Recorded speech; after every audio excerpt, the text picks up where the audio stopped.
So for today's video, I prepared I typed some things that I feel are going to help you to prepare for those who are going to apply for the graduate application in February, mid-February, I think. So we are going to go through 1, 2, 3, 4, 5, 6, 7, 8, I think about 8 steps on things that you have to prepare before you apply for the scholarship. Okay, let's get into the first step. Okay, so step 1 is research the scholarship program.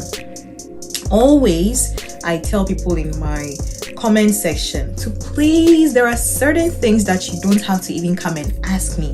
Okay, you should go on the internet, Google. Now we have so many things available on the internet that we can just find answers to. Okay, unless like it's something so specific that you would need someone who has had that experience to explain it to you. Something like does my recommender have to use pen to write my recommendation letter? That is not something you should ask me. Okay, it is written, everything is written in the scholarship document. Everything must be typed. Okay, things like that you have to do a research to find out, not me. Okay, even though I may mention it in my video, it is all part of your research. If you research how to apply for GKS scholarship on YouTube, you might come across my video. It is all part of your research. All right, okay, so start by thoroughly researching about the Global Career Scholarship. Look into the program details, eligibility criteria, and the application process. Understanding what the scholarship entails is crucial for a successful application. This is why I always say take your time to do like thorough research into the scholarship. Go to their website, download the attached document from the previous year that maybe you're going to apply for 2025. Then you have to go to their website and then download the attached document for 2024, and then you go through it thoroughly and then check things that align with your goals and the things that maybe you want to apply for. All right, now let's get into step 2. Step 2 is about choosing your field of study and the right university. Okay, so maybe you did maybe computer science during your undergraduate and you want to change to a different field. You can do that, but you have to check the universities to see which university offers the program that you want to apply for. And after that, you go further and then contact a coordinator and maybe ask them if it is possible for you to change your program of study, even though you studied a different program during undergraduate. All right, okay, so identify your preferred field of study and potential universities in South Korea. Check which university offers the program which is aligned with your interest and the GKS guidelines. This is why you have to thoroughly go through the guidelines. There are attached university files for each university under the GKS scholarship, and you can go through each one to see if they offer the major that you want to choose when you come to South Korea. Okay, the next step is very, very important. That is gathering of the required document. So if you go through the GKS guidelines and the previous application forms, you will see the application checklist where you are able to see which documents you have to submit, which ones are compulsory and which ones are optional. Now, you have to get, most importantly, your academic transcript, your graduation certificates. Okay, whether you're a graduate student or undergrad. If you're a graduate student, you have to have your degree certificate. All right, and if you are awaiting graduation, I think you would have to submit a temporary transcript and a certain confirmation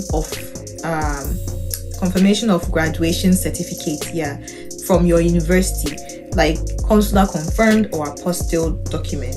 But if you need more information about that, I think it's more advisable to contact your coordinator to find out if you have to consular confirm or apostille. But as far as I know, And according to the GKS guidelines, documents like birth certificate, academic transcript, and your graduation certificate must be apostilled or consular confirmed. Okay, do not submit your original documents because you're not getting your documents back.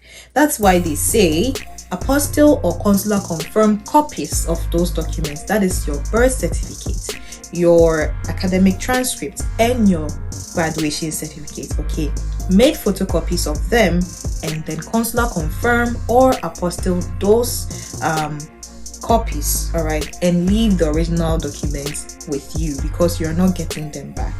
Now, somebody asked me the last time if how to go about this consular confirmation or apostilling thing. So please make photocopies, one copy of your academic transcript, your degree certificate, and your birth certificate. Then you consular confirm or apostille those photocopies, all right? And if you're applying through the embassy, now those consular confirmed copies or the apostilled one becomes your original document. Then you make 3 photocopies each of those documents and arrange them along with the other documents that you need for the scholarship separately into 4 different documents and submit to the embassy. All right, please go and check my video on how to arrange documents. I said that in those videos. Please go and check them out. Okay, now also you have to have in advance the letter of recommendation. So here, because you have to attach the GKS letter of recommendation form, what you can do is to contact the professor or your teacher in advance about the letter of recommendation. So you can contact them and tell them, oh, maybe in February or in September you'll be applying for so and so scholarship or this school. So around that time you would need them to kindly write a letter of recommendation for you, so that when the time comes and you contact them, you wouldn't have an issue. And when the time is now here and then you get the document, you fill out your portion of the letter of recommendation, right? And you email that filled form to your professor or your teacher, and then they fill their side of the recommendation. So please, we don't use pen to write a recommendation letter. In this age, everything is typed, okay? So you send it through a mail to your teacher, and then he types his side of the recommendation. He can choose to type in the templates that GKS has provided, or he can type in his own template of letter recommendation and attach the GKS form and put them all in one envelope, seal it, and sign across the flap. Please go and check and the video, my previous video on documents to prepare before applying for the scholarship. Okay, I have spoken about that over there as well. Now, one most important thing is the study plan and the personal statement. Now, these two are very crucial in this application, so you have to take time to really prepare. Do not rush and write the study plan and personal statement in just maybe 2 days or 3 days. You have to take your time. This is why you have to really curate all your documents before you apply for the scholarship. So maybe if you are going to apply for the scholarship in February, now is the time for you to start preparing to write your essay. You should start researching online. There are so many essays out there, study plan and personal statement samples out there that you can use as guidelines to write your essay. Please do not copy directly from the internet. You know, nowadays we have plagiarism checkers and all those things. So do not copy from the internet directly. Just use them as guidelines to write yours.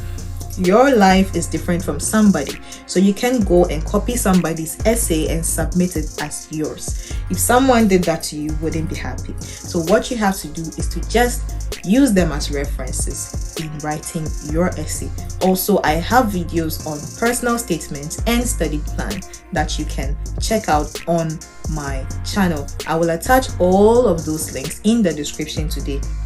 Also, I will attach the link to last year's earlier this year's GKS document forms, so that if you need to go through the application form and the guidelines, you can go through them. I'm going to attach that also in the description link. Okay.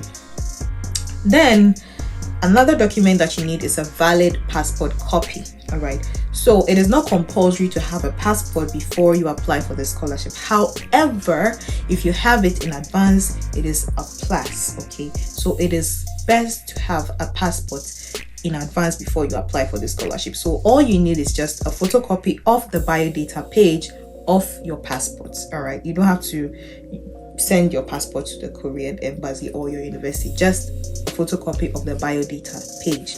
Right. Next document is language proficiency certificate. So this is also not compulsory, but there are some universities that would require you to submit maybe English proficiency because they teach in English.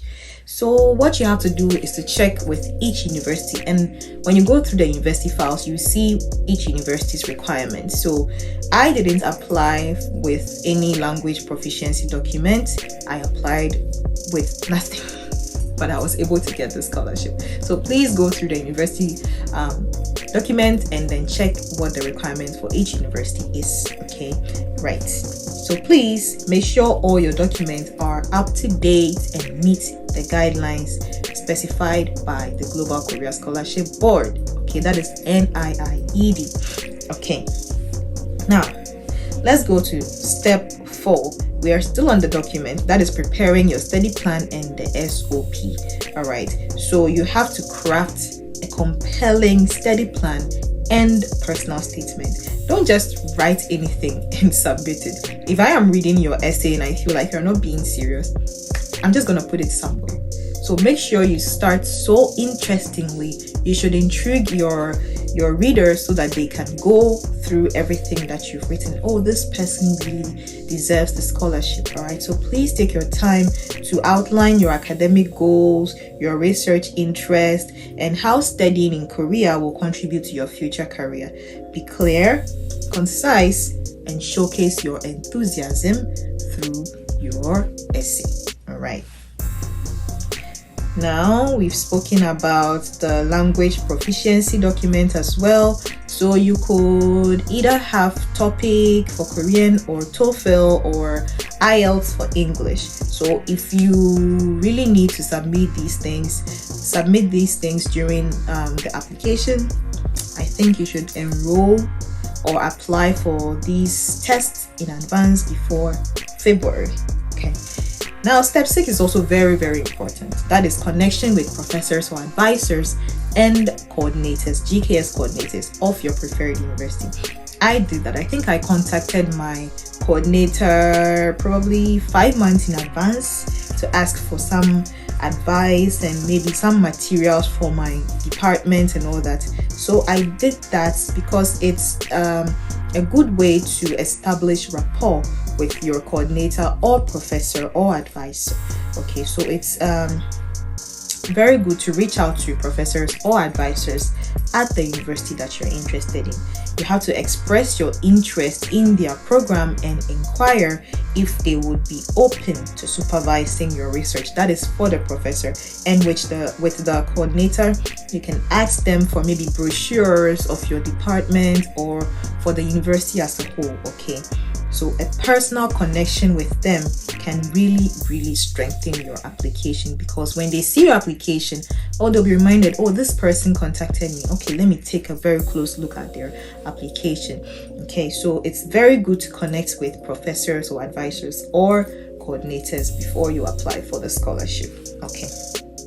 Now, 7 is to stay organized and meet deadlines. All right. So this is why I'm asking you to prepare in advance before February comes, because some people can't meet deadlines when the scholarship is here because they weren't able to gather documents in advance and so many other reasons. So it's good to create a timeline to keep track of your application deadline. You have to stay organized with your documents and ensure that you will be able to submit everything on time. All right. Now, step 8 is to review and seek feedback from maybe teachers or friends or people that you think can review your application documents and then give you feedback. Okay, so before finalizing your application, review all your documents carefully. Seek feedback from peers, mentors, or advisors to improve your application and ensure clarity. Okay, so that when the time is finally here for you to submit your application, everything will be set for that particular reason. Let's get to the final one. That is, if and when February comes, you submit your application. So once February is here and you are so satisfied with your application, you submit the documents. Okay, so you can also keep copies of your application document. Now you have a laptop or you have Google Drive, you save a copy of all the documents that you submitted just to keep track of your application status. Okay, right. So these are the steps that I prepared for you today. Okay, I may not have mentioned certain things because, I don't know, it's just a lot of information. So if there is anything else that you are so curious about that I didn't mention, please ask me in the comment section, and probably when I'm making another video I will talk about that, and before that I would answer you in the comment section. All right, so let me see if I forgot something. Maybe no, I don't think I forgot anything. But one most important thing, please, this scholarship isn't so cheap. You have to spend a lot of money when it comes to the scholarship, especially on the consular confirmation and apostilling, and also posting your documents from your country to Korea. I posted all the way from West Africa, so it was super expensive through DHL. So it's good to save money and prepare money in advance to apply for the scholarship. Please, if you are applying for the scholarship, make sure to start preparing your documents. Okay, very, very important, like the birth certificate, transcript, and degree certificate or your graduation certificate. Make sure to go and consular confirm them or apostille them. With the consular confirmation in Ghana, you have to first go through the judicial court, second Ministry of Foreign Affairs, and finally you go to the Korean embassy. And in the Korean embassy you have to pay in dollars, and before you go, you have to go to a forex bureau or the bank to go and change your money from whichever denomination to dollars. That is in Ghana. I don't know about other countries, but when you go to the Korean embassy website in your country, you go to consular services, you will see all the information that you need when it comes to doing consular confirmation. So please do that. All right, everything is at your disposal on the internet. Go to Google, check. All right, and now you even have ChatGPT. If you ask it a question, it will give you an answer. It can give you websites, although sometimes it's not accurate, but I think it can shorten your time limit when it comes to researching on certain things. So please really use the internet very, very wisely to search for things related to the scholarship. All right, okay, so I am going to end today's video here, and I think there are other scholarships like what is it called? I have forgotten this. It's for art students. K-Arts. Yes, it's called K-Arts. So if you're an art student and you want to also apply for a scholarship here, it's similar to GKS, but it's limited to students who major in art. But the unfortunate thing about that one is you have to have at least topic level 1 or 2 before you are able to apply for the scholarship. That is the only disadvantage. So if you are in a country where you can write topic, you can, and you are an art student, you can go for the K-Art scholarship. It is a bit complicated, but I will see if I can find information on that and make a video on that as well. So my next video will be on how to pass topic. Yes, some people have requested me to do a video on that as well, so I am going to find time to make another video on how to pass topic. All right, Now, I know that applying for this scholarship, the Global Career Scholarship, is an exciting but at the same time a very, very stressful journey. But with proper preparation and determination, I believe that you will increase your chances of succeeding. Okay, so I will wish you guys, those of you who are planning to apply for the scholarship, a very, very big good luck, and I hope to see you in Korea. Now, when the scholarship documents come out, I will make sure to do a guidelines review and application document review, just to simplify it for you guys. Even though I did it earlier this year, every year they update the document, so I will go through that with you as well. In February, I think, yeah, early February, when they release the documents, I will go through that with you. But before then, I'll just be posting videos here and there about my lifestyle and also about probably GKS or yeah, about topics. So I am going to end today's video here, guys. All right, so yeah, before I go, very, very important, kindly subscribe, like, and share for others to also engage with my channel. Guys, we are more than 1,000 subscribers now, but now I need like a lot of public watch hours. So please help me to grow the channel by sharing it for others to come and engage with my channel. Okay, so I'm going to end today's video right here. Yeah, right now I'm really ending it. Okay, all right, I'll see you guys next time. Bye bye.